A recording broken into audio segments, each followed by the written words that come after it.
ദോശ വിത്ത് സാമ്പാർ എല്ലാവർക്കും ഇഷ്ടപ്പെടുന്ന ഒരു വിഭവമാണല്ലേ. അപ്പം ഞാനിന്ന് ദോശയും സാമ്പാറും ആണ് കേട്ടോ രാവിലെ കഴിക്കാൻ പോകുന്നത്. അപ്പം നമ്മൾ പുളിച്ച മാവ് നന്നായിട്ട് ചൂടായ ദോശക്കല്ലിലേക്ക് ഒഴിച്ച് കൊടുക്കുകയാണ് കേട്ടോ. അപ്പോൾ നമുക്ക് ദോശ നന്നായിട്ട് ചുട്ടെടുക്കാം. ഫസ്റ്റ് ഞാനിതിൽ ചെറുപയറൊക്കെ മുളപ്പിച്ചത് ചേർത്തിട്ടുണ്ട് കേട്ടോ.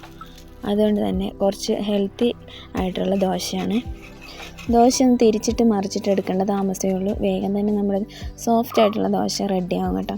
അപ്പോൾ ഒരു 3 ദോശ ഞാൻ ചുട്ടെടുത്തിട്ടുണ്ട്. അതുപോലെ തന്നെ നമ്മൾ സാമ്പാറും കൂടെ എടുക്കുന്നുണ്ട് കേട്ടോ. അപ്പോൾ ഇന്നത്തെ ഹെൽത്തി ആയിട്ടുള്ള രാവിലത്തെ ബ്രേക്ക്ഫാസ്റ്റ് ദോശയും സാമ്പാറുമാണ് കേട്ടോ. അതിൻ്റെ കൂടെ ഞാൻ 1 ഗ്ലാസ് പാലും കൂടി എടുത്തിട്ടുണ്ട്. പാലെന്ന് പറഞ്ഞാൽ എനിക്കിപ്പോൾ നല്ല കഫക്കെട്ടുണ്ട്, അതുകൊണ്ട് തന്നെ കുറച്ച് എടുത്തിട്ടുള്ളൂ. അപ്പോൾ നമുക്കൊന്ന് പോയി കഴിച്ചിട്ട് വന്നാലോ. രാത്രിയിൽ കഫക്കെട്ട് കാരണം ഭയങ്കര ചുമയായിരുന്നു. അതുകൊണ്ട് ശരിക്കും ഉറക്കമൊന്നും ശരിയായിട്ടില്ല. മുഖത്തതിൻ്റെ ക്ഷീണമൊക്കെ ഉണ്ടെന്ന് തോന്നുന്നു, എന്തോ പോലെ ഉണ്ടായിരുന്നു. പക്ഷെ എന്നാലും നമുക്ക് ഫുഡ് കഴിക്കാതിരിക്കാൻ പറ്റില്ലല്ലോ. അപ്പോൾ തൊണ്ടയ്ക്കൊക്കെ ഒരു വേദന പോലെയൊക്കെ ഉണ്ട്. അപ്പോൾ ഒട്ടും വയ്യാന്നുണ്ടെങ്കിൽ ഹോസ്പിറ്റലിൽ പോകാമെന്ന് വിചാരിച്ചിട്ടാണ് ഞാനിരിക്കുന്നത്. ദോശ ഉണ്ടാക്കുന്ന കൂടെ കുറച്ച് മുളപ്പിച്ച പയറൊക്കെ ചേർത്തിട്ട് നമുക്ക് ദോശമാവ് അരച്ച് വെക്കുകയാണെങ്കിൽ നല്ല ഹെൽത്തി ആയിട്ടുള്ള ദോശയൊക്കെ ഉണ്ടാക്കാം കേട്ടോ. അങ്ങനെ നിങ്ങളൊക്കെ ഒന്ന് ട്രൈ ചെയ്ത് നോക്കണേ.